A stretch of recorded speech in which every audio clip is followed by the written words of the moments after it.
இருந்தான். ஏன்னா மன்னருக்கு வாரிசு கிடையாது.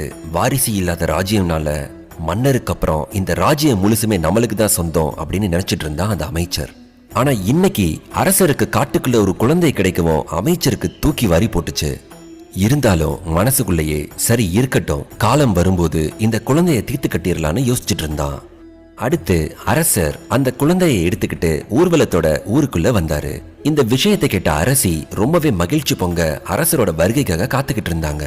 அடுத்து அரசர் வந்து அரசி கிட்ட குழந்தைய கொடுத்து நடந்த எல்லாத்தையும் சொல்லவும் 2 பேருக்குமே மனசுல இருந்த பாரமே குறைஞ்சது. அடுத்து ஊரையே கூப்பிட்டு பெயர் சூட்டி பெயர் வைக்கும் விழாவும் வச்சாங்க. இந்த குழந்தை பம்பா நதிக்கரையில மணி மாலைகளோட இருந்தனால மணிகண்டன் அப்படின்னு பெயரும் வச்சாங்க. அது வரைக்கும் ஊர் மக்கள்ல சில பேர் நம்ம மன்னருக்கு குழந்தை இல்லையேன்னு பேசிட்டு இருந்தவங்க எல்லாருமே இனி இந்த பந்தல சாம்ராஜ்யத்தை ஆள்றதுக்கும் நமக்கும் ஒரு இளவரசர்